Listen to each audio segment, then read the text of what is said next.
They sounded like one voice. That was the trick.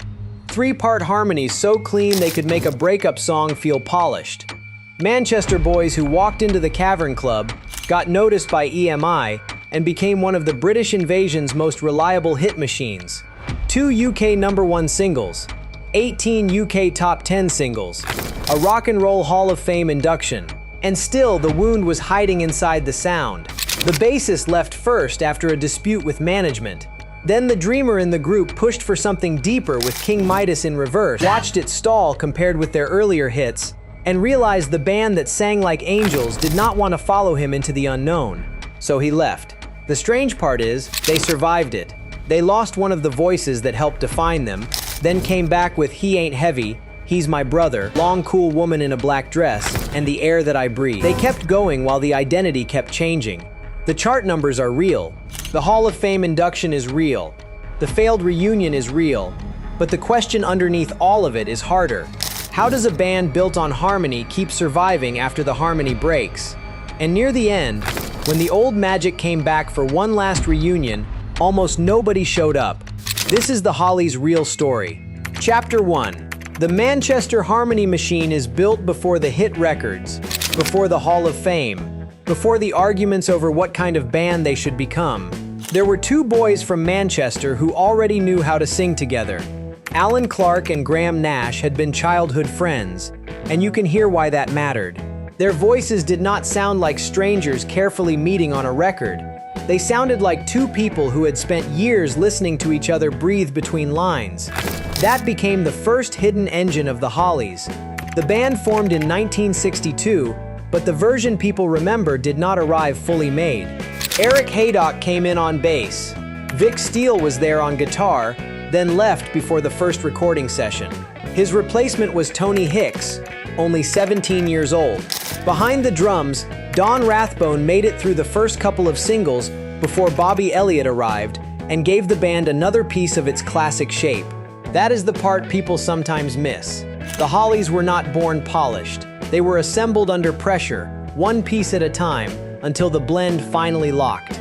Their break came through Ron Richards, the EMI producer who saw them at the Cavern Club in Liverpool in early 1963. The Cavern was not just another room. By then, it was tied to the new British pop explosion, and if you could survive that stage, you had something. EMI heard it. Their first UK chart single, Just Like Me, reached number 25 in 1963. Then Searchin' went to number 12. Then Stay reached number 8. These were not yet the records that would define them forever, but they proved the machine worked. By 1964, Just One Look climbed to number 2 in the UK, and suddenly, the Hollies were no longer just another beat group with sharp suits and bright guitars.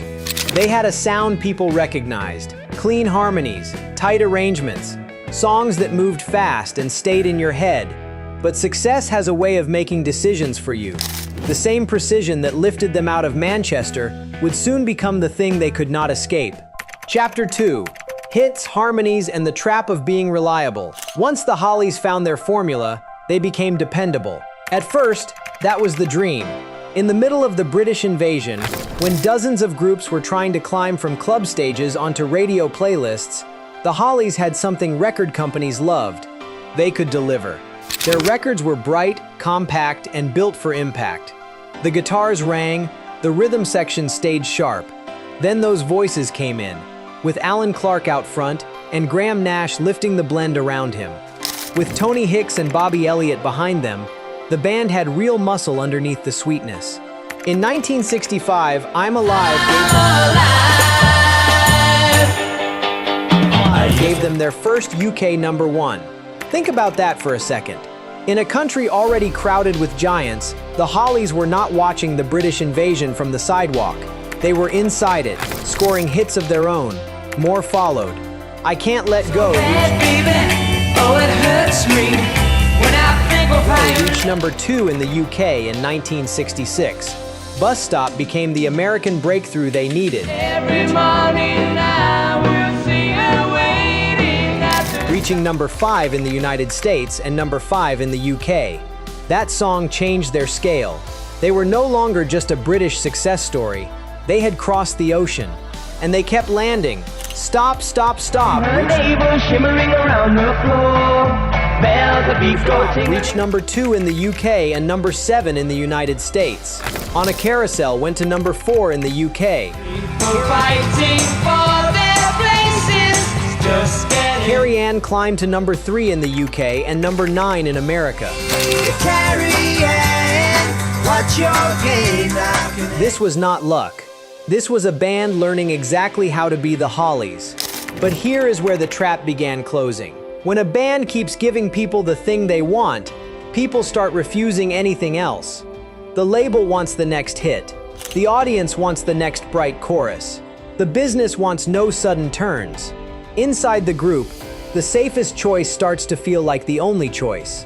That was fine if everyone wanted the same future, they did not. Behind the harmony, one founding voice was starting to hear a different kind of music. Graham Nash wanted the band to stretch, but the Hollies were already being rewarded for staying exactly where they were.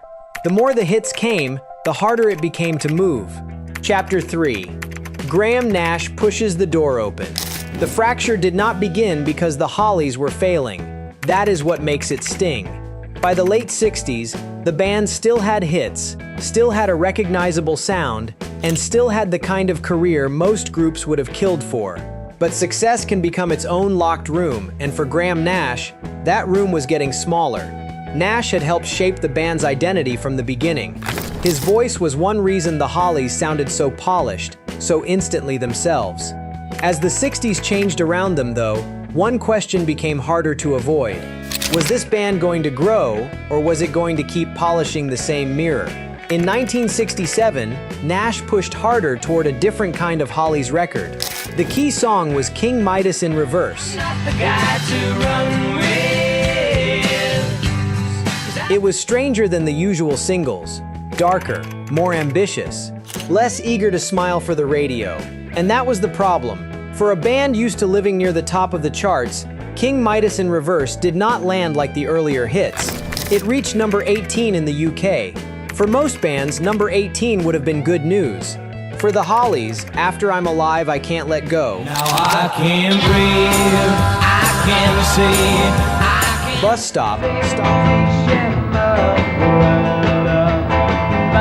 Stop, Stop, Stop.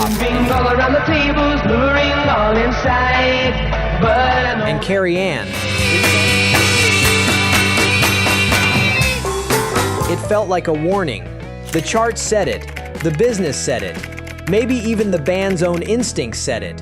When the Hollies tried to become more adventurous, the reward got smaller. That left Nash in a painful position.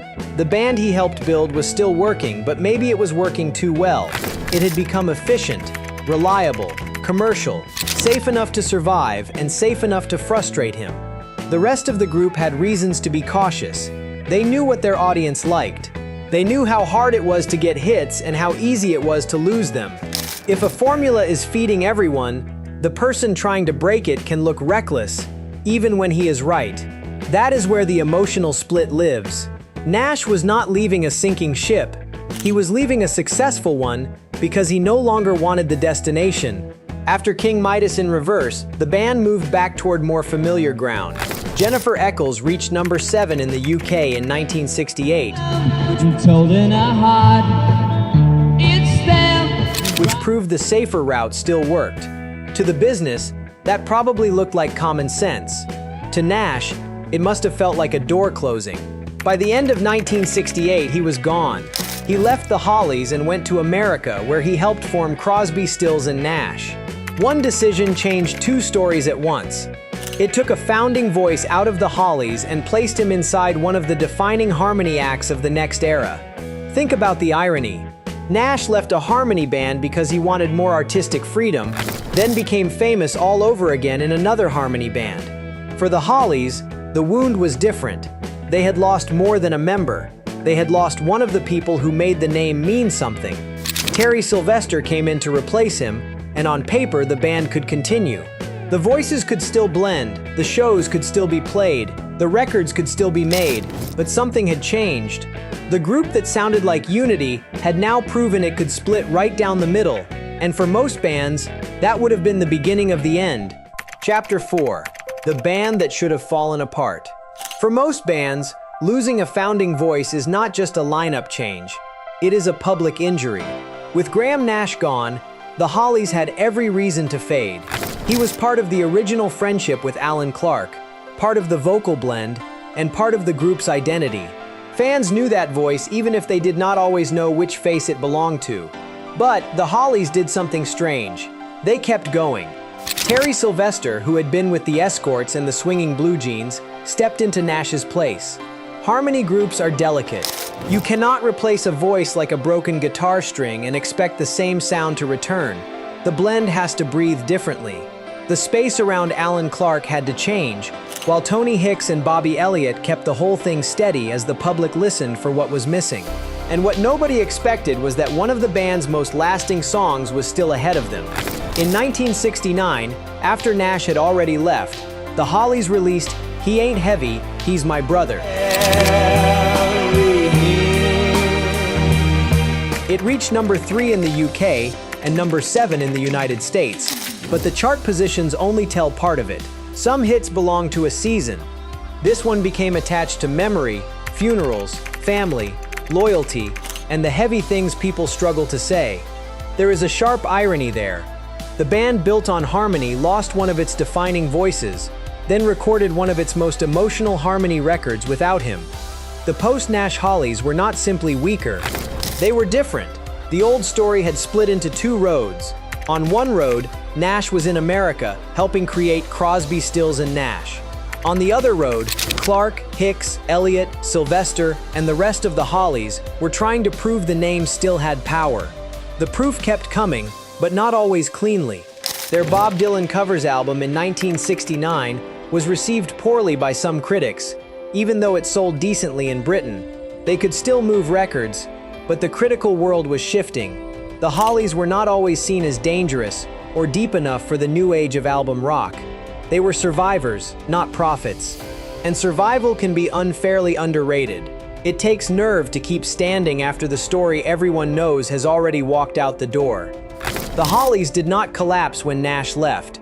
They adjusted their voices, tightened the machine, and found a song that made millions feel something.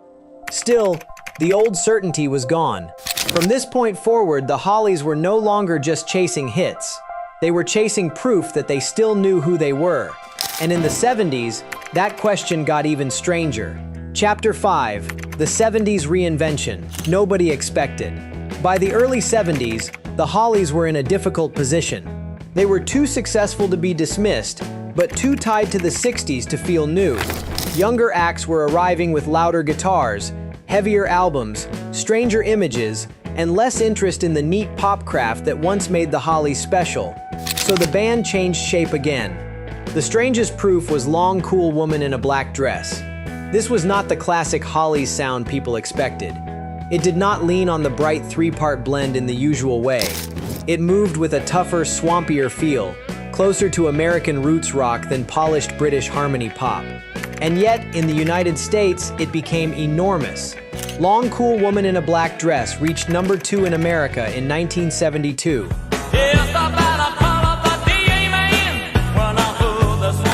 Number 2, their biggest US chart hit. In the UK, it only reached number 32, which makes the twist even sharper. The song America grabbed hardest was not the one that sounded most like the old Hollies.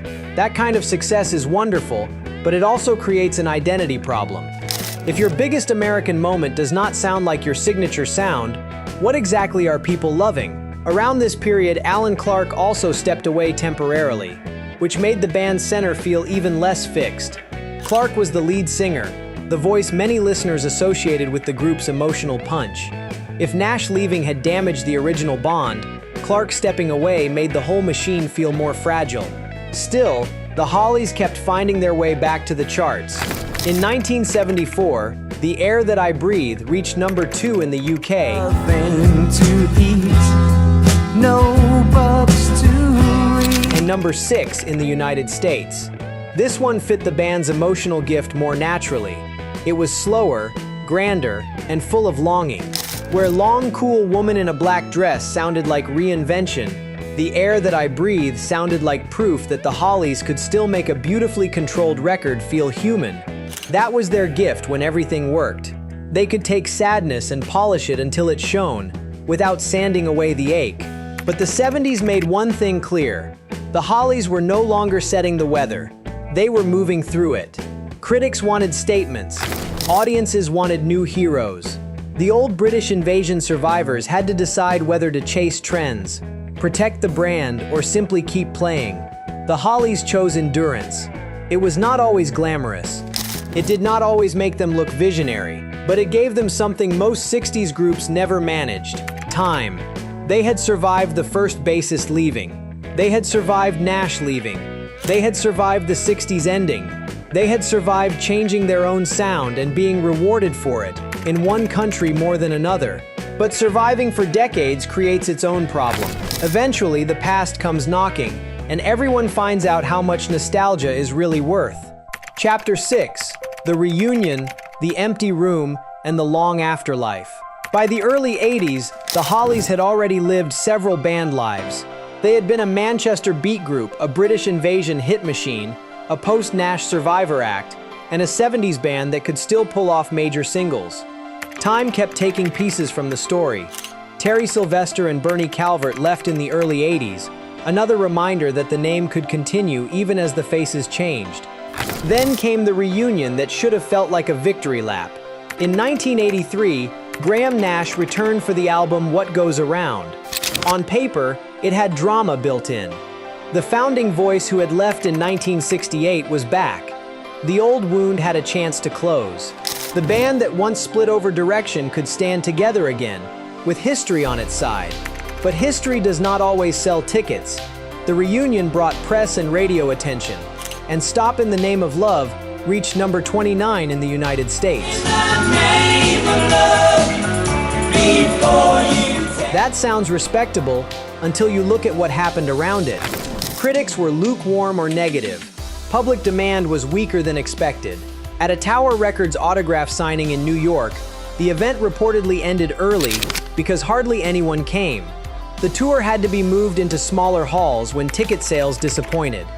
That is a painful image.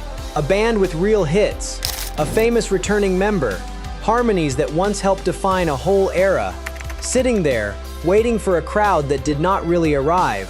The reunion did not become the grand second act. It became a reminder that fame is not a permanent address.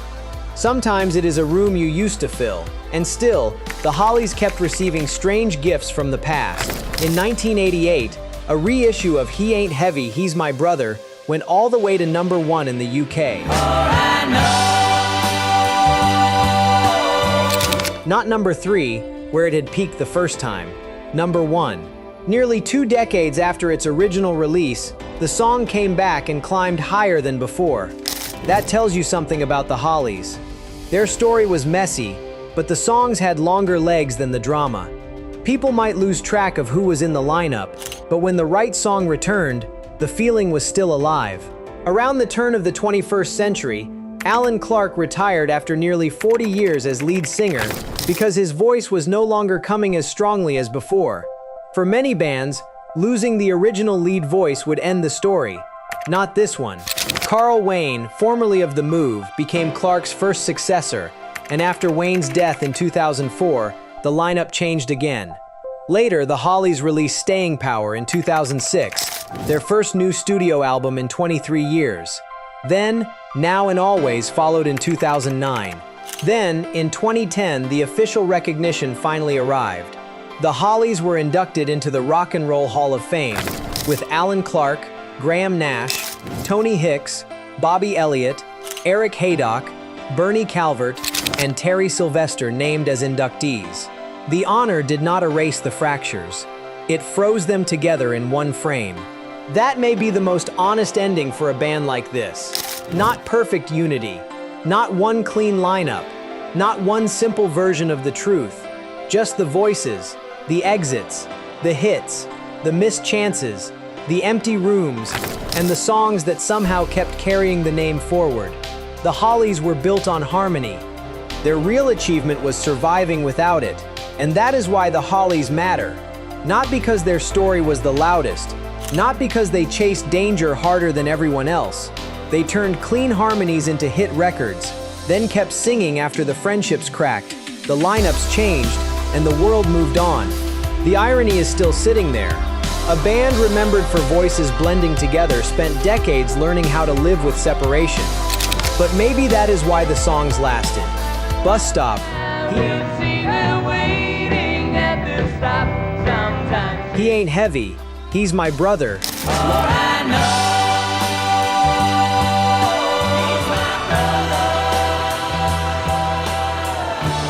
Long cool woman in a black dress.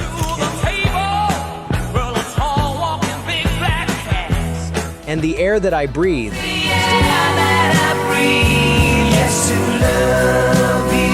Still carry that strange mix of polish and pain.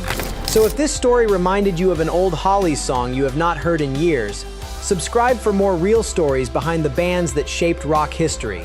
Because with the Hollies, the harmony was only half the story. The survival was the other half.